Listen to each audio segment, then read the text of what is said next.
ladies and gentlemen, boys and girls, children of all ages, welcome to our Sports Show. I'm your host, Robert. Alright, so I haven't got to watch the Xfinity race yet.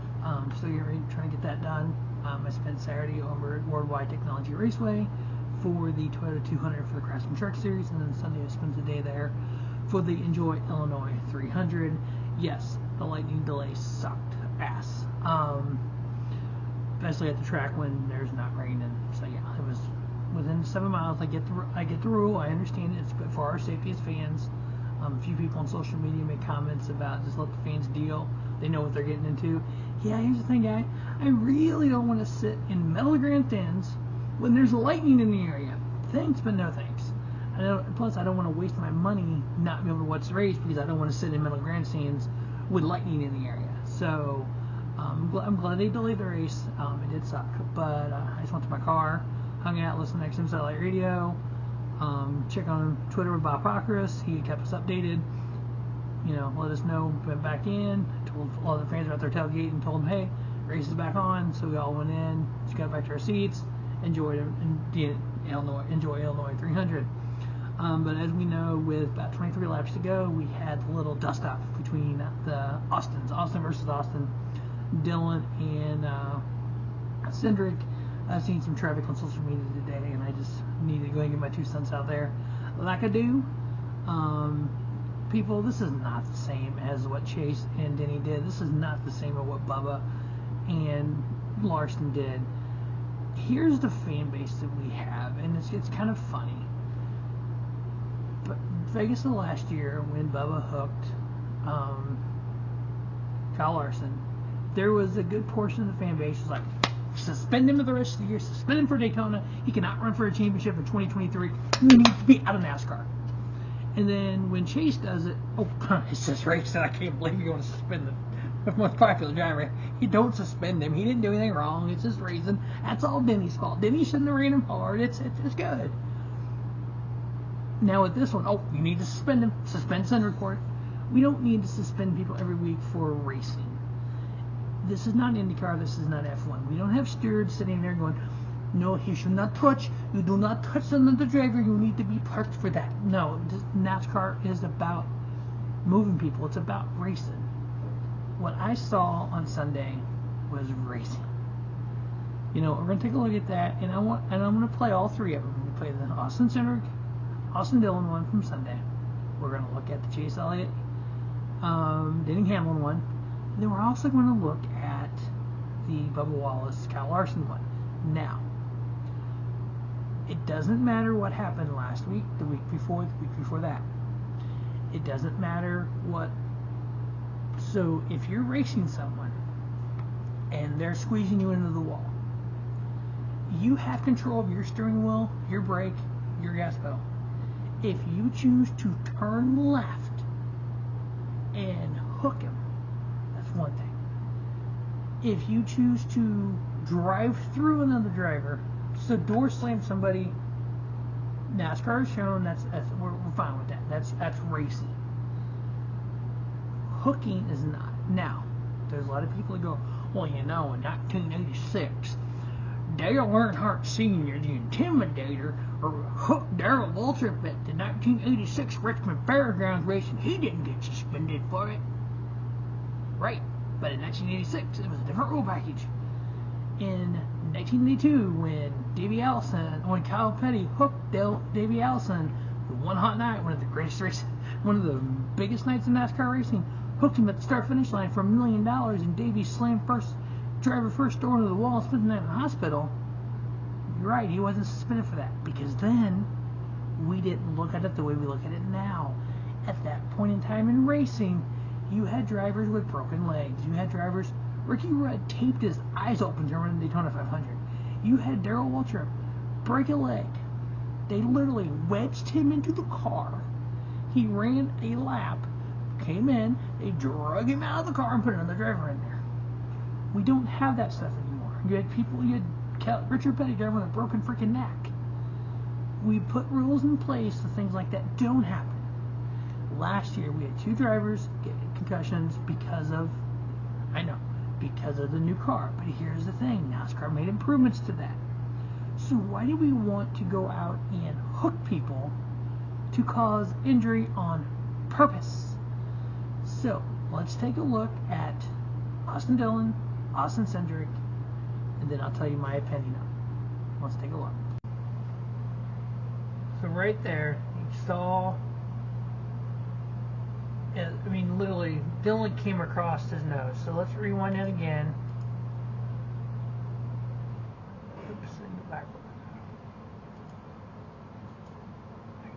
So it's going to be right up here. Bring the camera right here. So right there's Dillon. See, Dillon comes up the track a little bit across his nose. Now, Fox is going to show a different angle here in just a moment.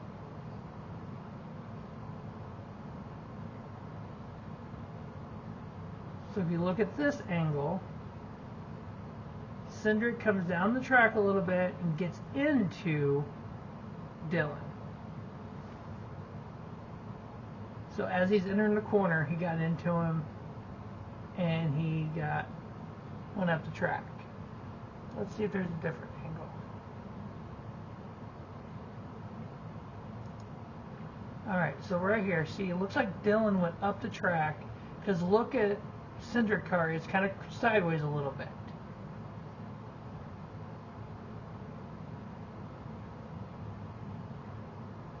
And yet everyone's stacking up behind him.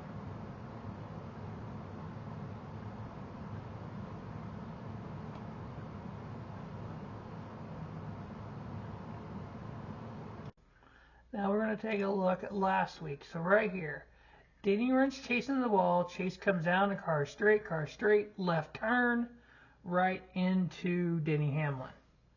And then melee happened. But he comes off the wall, so what's this here? See, he bounced off the wall, the car is 100% straight, then he left turned it. And he drove it back to the garage area. So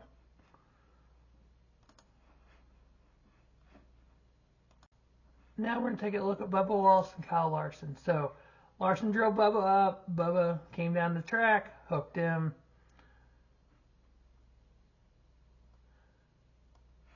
We know the rest of that. Alright, in the Bubba Wallace one, we know he got out of the car, put his hand on an official, just put his hand right here like, hey, just leave me alone. Bubba walked down the track. Unlike what most people say, we put his hands on an official. It's not like he just cold-cocked him like a boxer or nothing. So he walks down the track and confronts Kyle Larson, pushes Kyle Larson around. He didn't know if Kyle Larson was hurt or not. Really, people? Come on. So he got suspended for the hooking, not the rest of that. And Steve O'Donnell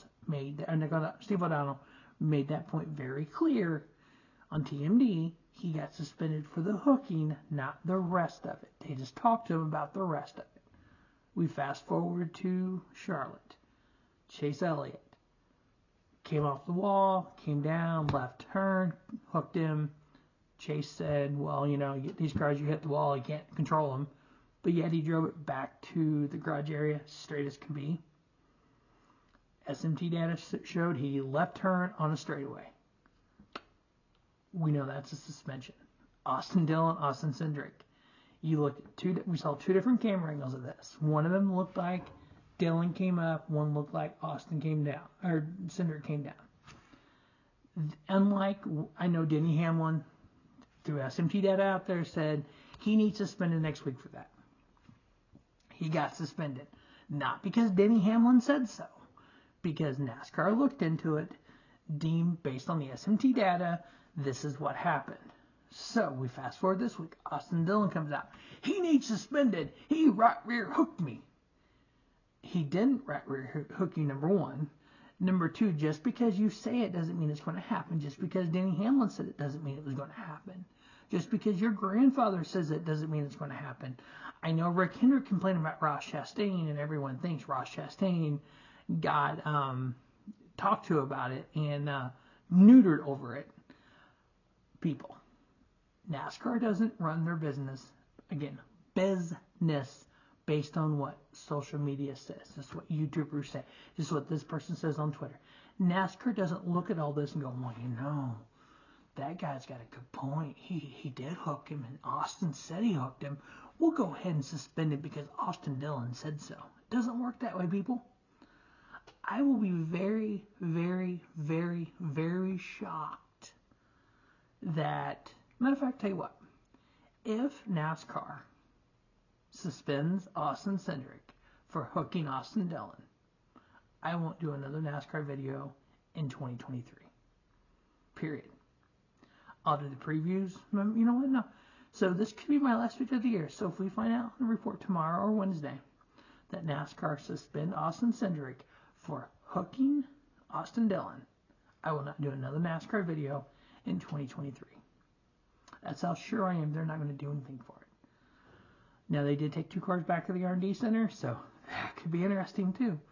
But I don't think, I mean, in my opinion, this was nothing. Chase deserved to be suspended. I went to the race yesterday. I wore my Chase Elliott shirt. I'm a Chase Elliott fan. He deserved to be suspended. I'm a Bubba Wallace fan. I understand why he got suspended. And that's the thing, though.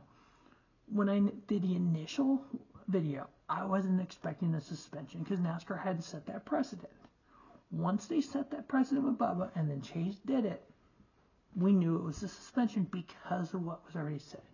Now, if NASCAR comes out and says, anytime you hit somebody in the right rear, period, we're suspended, NASCAR doesn't say that. NASCAR looks at every incident on its own merit. I've seen some stuff from the Xfinity race. I know there's some contact. I know people are going to scream about needing a suspension there. I don't think there will be. I think at the most it would be points and a fine. But a road course versus an intermediate track doing 150 to 180 is 2 different things. But I will watch the Xfinity race and I will get my 2 cents on that. If we have a penalty before I get that up, we'll just go ahead and talk about the penalty. But all right, I don't think Cindric did anything wrong. I think it's just racing. But I wanted to get my 2 cents out there. Austin versus Austin. Should Cindric be suspended? I think not. As always, thanks for watching Robert Sports Show. Don't just have a great day. Have a spiffy day. Robert Sports Show, your YouTube leader sports channel content.